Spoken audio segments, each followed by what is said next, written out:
I've just got so much random stuff, just doing Is all that your sorts of house, stuff. or like, are you living, like, are you sleeping in there too? No, my house is through these windows. I tore everything out of, built out into the studio. One of my favorite things are amplifiers, where the real tone comes from. Just got have lots of amplifiers everywhere.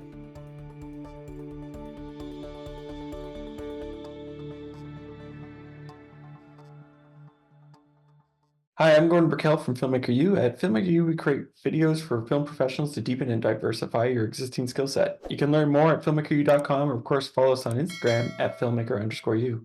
Every week, we interview a film professional to discuss their work, and this week we're talking to composer Austin Weber. Welcome to the show. Hey, thanks for having me. I guess my first question for you is, how did you get into composing? Well, the answer to every question I have a feeling is just going to be something about my friends. Um, and this is no different. I got a lot of friends who are filmmakers, and so it was kind of a natural path. When I was in college, I studied music, and I also studied sculpture. And the sculpture department was in the same building as the film department. And through that and through a bunch of other coincidences, I wound up with most of my best friends being filmmakers. And so, as a musician surrounded by filmmakers, I naturally made a lot of music videos and started scoring their movies. Um, so it was pretty natural. It was a pretty natural thing. And then I guess you made your way out to LA. Yeah. Not initially to score movies. My main focus for many years was songwriting and my own solo career. But in the last few years, I've dug my heels in and made film scoring a much bigger part of what I do, if not the biggest part of what I do. And that's Mhm. been a wonderful transition. Um, yeah, it's been lovely. Get to work with my friends all the time, and I love the collaborative aspect of scoring movies. Uh, Yeah. yeah, the feeling of bringing someone else's vision to life is so satisfying, and so getting to work in that mode has been incredibly fulfilling. I got into sound designing at a point when things were just developing. I was really fascinated by the idea that dialogue, effects, and music were all components of the soundtrack to a film, which had never occurred to me before. What gets me excited is coming up with sound ideas that do match picture, but also is not just the equivalent of what you're seeing on screen. I'm Eugene Garrity, and this is my course on sound design.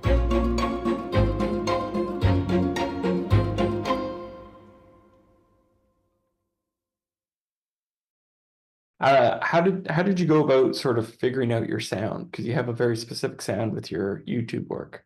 I've always been interested in nostalgia, and a lot of sounds and music are born out of necessities, just kind of what you have Mhm. around you.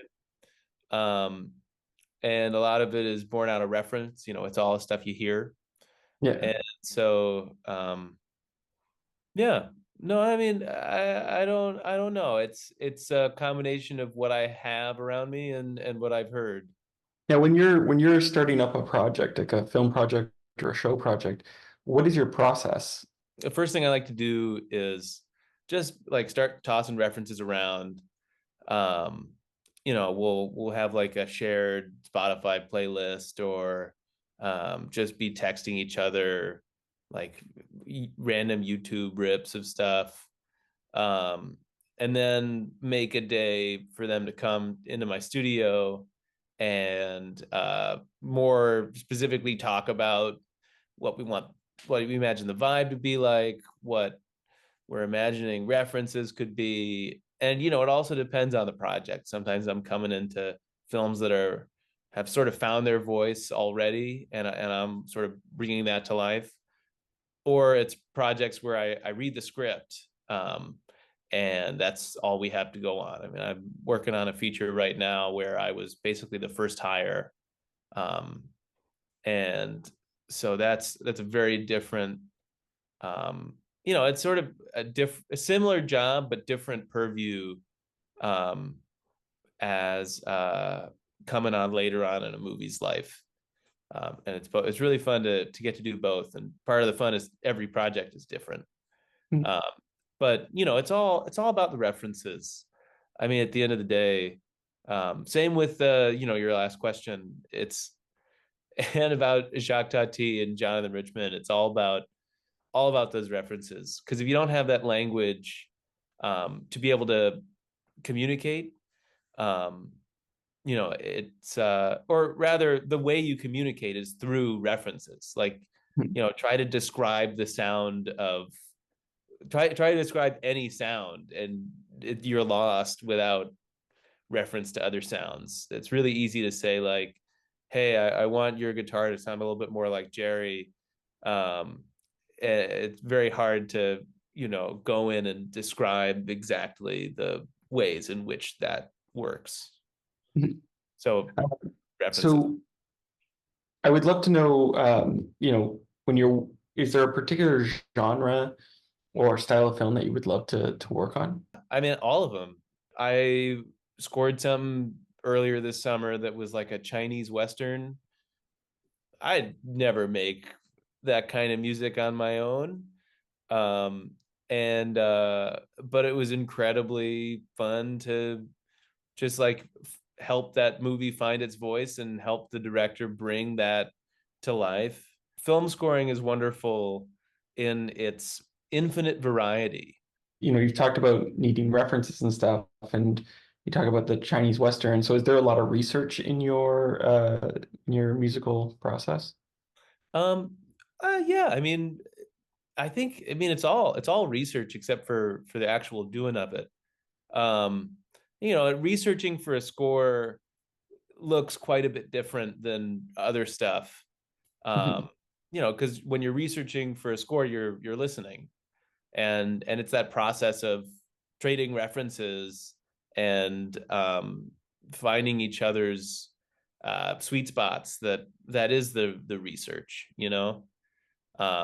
So for that movie, it was a lot of, we were sending each other old Morricone scores, and there's this old Greek folk music that I love, that I think sort of had the right tone.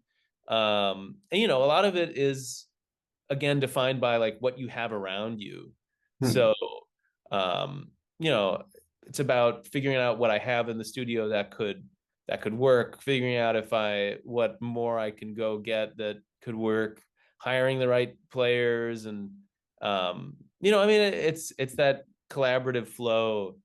Um, so the research and the score are kind of one and the same, because I'll make something, send it over, they'll send something else over, and it's that back and forth where you winnow Hmm. down that infinity of options into the very specific sound that defines the movie.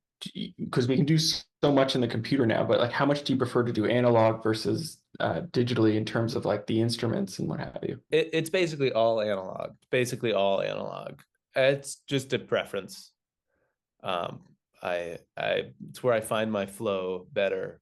I do, I can do digital stuff, and I sometimes do.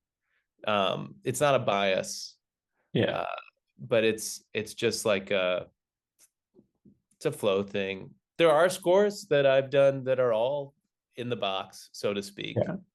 Um, I'm working on a documentary right now with one of my best friends, who and the score is all it's largely one noise that we're playing around with, slowing it down, speeding it up, pitching it up and down, and arranging it in different ways. And that one's been all in the computer. That's been really, really fun, actually. It was a cool challenge to see if I could make a whole, feature length score with just one sound.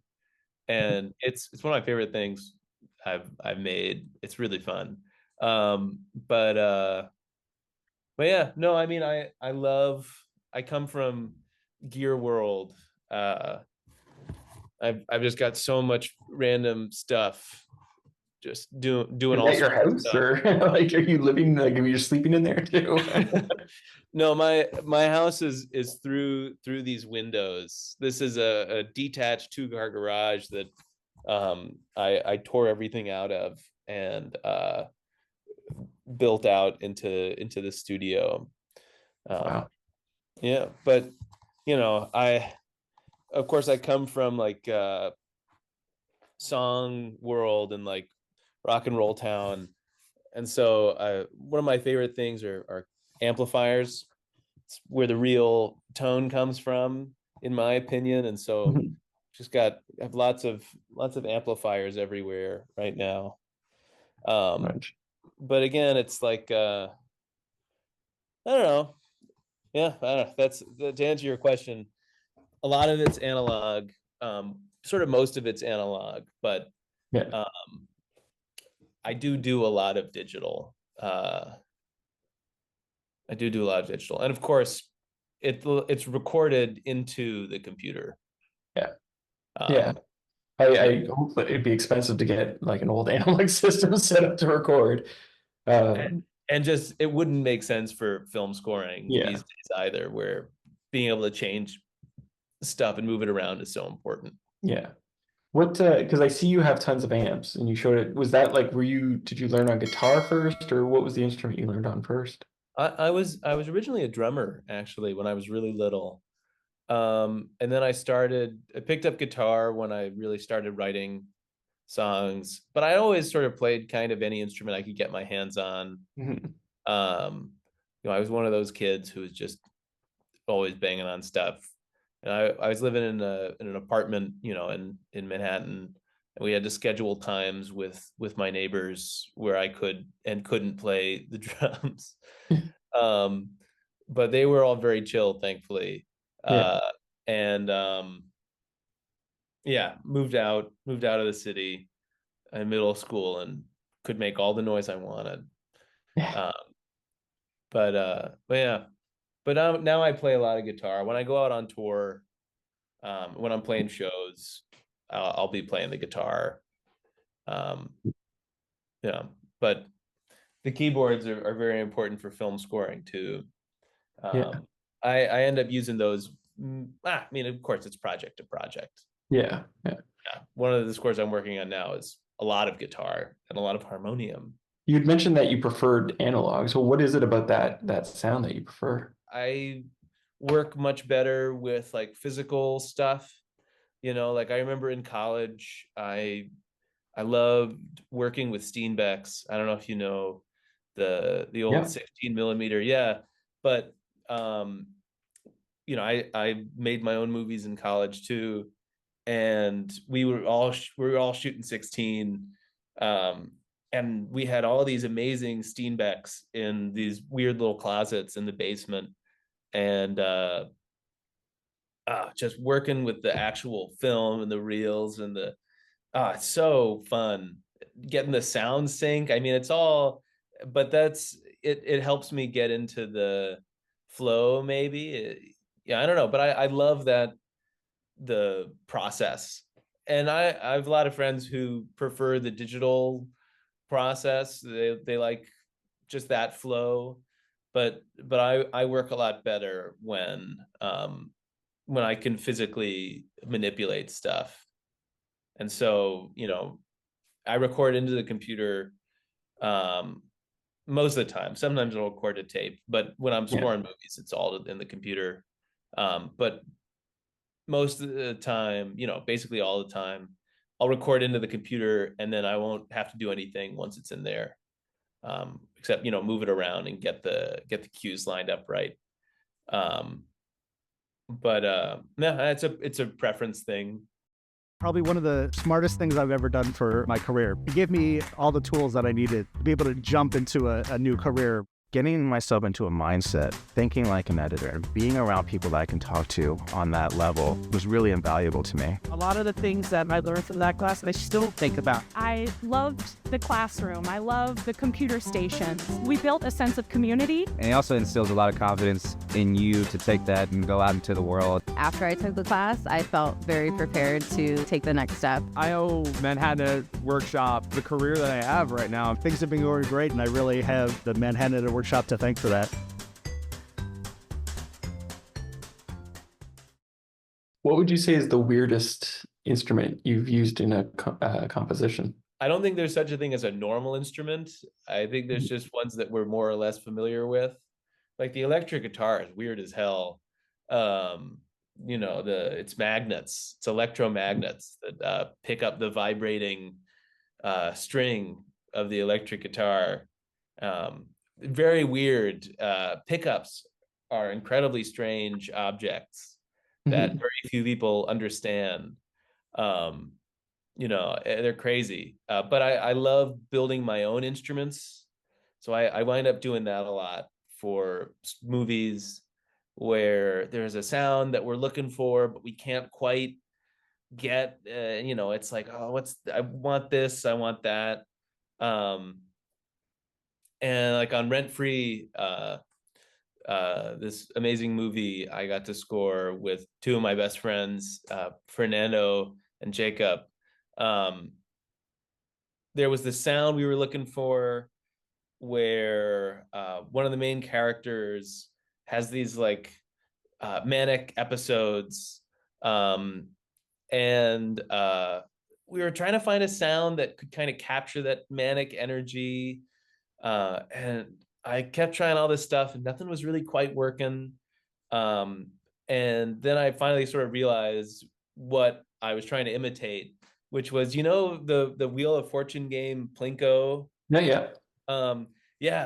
I that like sort of random plink plonking sort of thing was the sound I was chasing. And at a certain point I was like, screw this, I'm just going to go build a bunch of Plinko machines. And so over on the other side of that wall, I have a wood shop.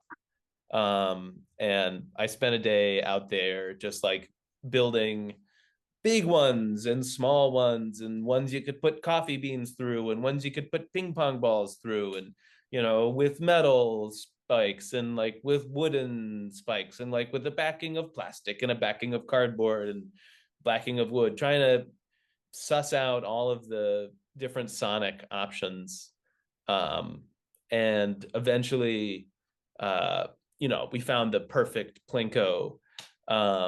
But even once I found the perfect Plinko, it's like actuating that in the right way was complicated with the ball. And so eventually this grand experimentation, building the right Plinko here. Actually, we ended up just using what I think of as like my Cow Tools instrument. Cow Tools? Yeah. This is like the Cow Tools version of the Plinko, which is just like a bunch of nails nailed into a piece of wood. And this was, plucking these with my fingers was the end result of, many grand designs. But this is what's in the movie a lot. Wow. And of course you can tune these very, very perfectly by hammering them in or pulling them out more. Yeah. So, it's very much an instrument, and very much the result of hours of experimentation. And this is where I ended up. So this is probably the weirdest looking instrument that I have in the studio. And it comes in handy still, I will tell you. I have the other Plinko machines, couldn't bring myself to take them apart yet. So they're hanging out in various places around the house, and people are like, oh, that's a very interesting sculpture. It's like, yeah, sure. I have one last question for you. What would you say is your favorite guilty pleasure film or TV show to watch? I mean, I don't know how guilty this is. I don't even know if this counts, but I love bike racing. I'll watch I'll watch Like bike motorcycle or all the time. bicycles? Bicycles. Okay. On the other side of this wall, we have our bike shed where we just have too many bicycles. And I love bike racing, and it's just these long, like, you know, it's like a chess match on wheels that sort of unfolds over like these grand distances. And it's also nice to have on in the background when I'm working on scores, actually, because it's just people talking and like action happening. There's no music or anything. So when I'm making stuff that, you know, is supposed to go underneath dialogue and we don't have the dialogue, or, you know, I know that there's going to be action happening. It's kind of a fun litmus test to see like if it's distracting or like if it's too busy or how it's planned. But yeah, probably the answer is bike racing. Well, thank you so much for letting me interview you today. Yeah, thanks for having me. It's great to talk to you, Gordon. Yeah, and that's it for this week, everyone. Make sure to check us out at filmmakeru.com or of course on Instagram at filmmaker_u. I'm Gordon Burkell. Thanks for watching.